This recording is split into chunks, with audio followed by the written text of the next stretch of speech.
आज जितने घड़ियाली आंसू वो दिखा रहे हैं, ईमानदारी की, कट्टर ईमानदारी की बातें कर रहे हैं, तो मैं उनसे कुछ प्रश्न पूछना चाहती हूँ। अगर वो सही थे तो क्यों जैसे ही जांच शुरू हुई तो उन्होंने अपनी ये लीकर पॉलिसी को विड्रॉ कर लिया, तुरंत वापस किया? अगर वो सही थे तो ऐसा क्यों किया गया? अगर वो ये कह सकते हैं कि एक के साथ एक दारू की बोतल देना दिल्ली के लिए सही था क्या वो ये कह सकते हैं कि जिस तरीके से उन्होंने इस पूरे सेक्टर को प्राइवेटाइज करने की दिशा में काम किया और जो आपका ट्रेडर था उसको आपने, उसका जो कमीशन था 5% से उसको 12% कर दिया, उसका मुनाफा बढ़ाया, उस मुनाफे में आपकी शेयरिंग ऐसा पूरी तरीके से दिखाई देती थी, क्या वो गलत है? उच्च न्यायालय ने भी, सर्वोच्च न्यायालय ने भी समय समय पे अपनी टिप्पणी करके इस पे चिंता जताई और मनी लॉन्ड्रिंग के वहाँ पे कहीं ना कहीं साक्ष्य पाए गए। तो क्या वो आप क्या कहना चाहेंगे उस पे? आज आप बड़े हुंकार भर रहे हैं कि हम तो ईमानदार थे। अरे ये सारी की सारी चीजें, एक चीज नहीं है, 20 चीजों में आपने दिल्ली की जनता के साथ बेईमानी की। क्या आपने शीश महल में दिल्ली की जनता के साथ बेईमानी नहीं करी? क्या आपने स्कूल घोटाले में दिल्ली की जनता के साथ बेईमानी नहीं करी? आपने कौन सी जगह छोड़ी? क्या काम आपने छोड़ा? आप जिस ईमानदारी की बातें कर रहे हैं आज भी आप नौटंकी कर रहे हैं। आप वो व्यक्ति हैं जिसको 42 साइज की शर्ट आती है और 44 पहन के दिखाते हैं मैं कितना साधारण व्यक्ति हूँ। चप्पल पहन के आपको शीश महल से बाहर आपको रहने का मन नहीं करता।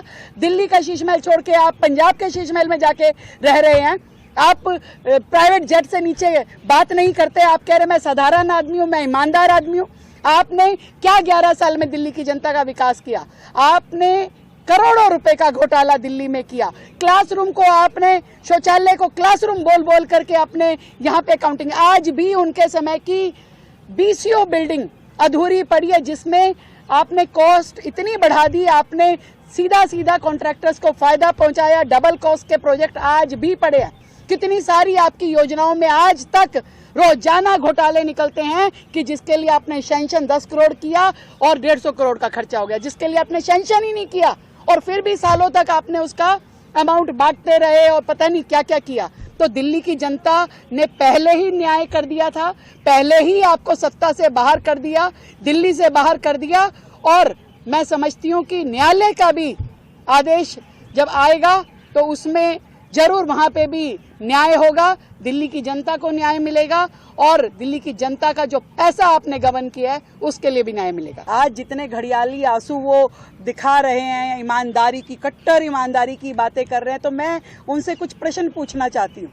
अगर वो सही थे तो क्यों जैसे ही जांच शुरू हुई तो उन्होंने अपनी ये लीकर पॉलिसी को विड्रॉ कर लिया, तुरंत वापस किया?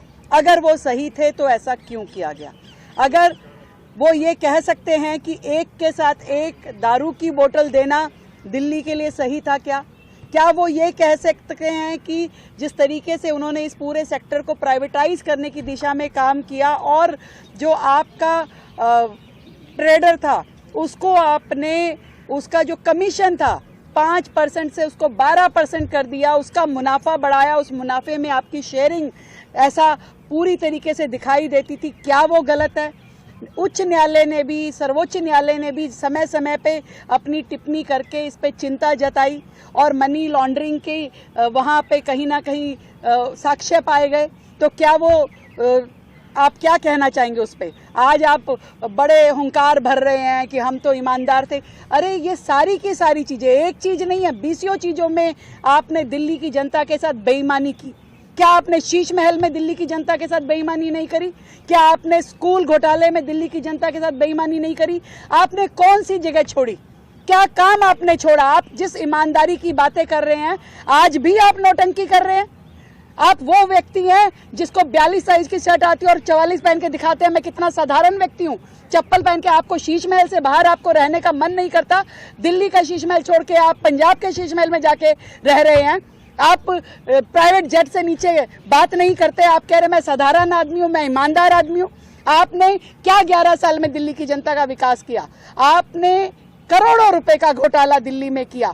क्लासरूम को आपने, शौचालय को क्लासरूम बोल बोल करके अपने यहाँ पे काउंटिंग। आज भी उनके समय की BCO बिल्डिंग अधूरी पड़ी है जिसमें आपने कॉस्ट इतनी बढ़ा दी, आपने सीधा सीधा कॉन्ट्रैक्टर्स को फायदा पहुंचाया, डबल कॉस्ट के प्रोजेक्ट आज भी पड़े हैं।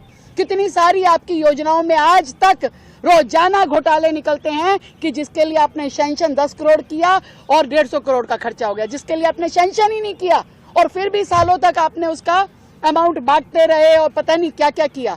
तो दिल्ली की जनता ने पहले ही न्याय कर दिया था, पहले ही आपको सत्ता से बाहर कर दिया, दिल्ली से बाहर कर दिया। और मैं समझती हूँ कि न्यायालय का भी आदेश जब आएगा तो उसमें जरूर वहां पे भी न्याय होगा, दिल्ली की जनता को न्याय मिलेगा और दिल्ली की जनता का जो पैसा आपने गबन किया है उसके लिए भी न्याय मिलेगा।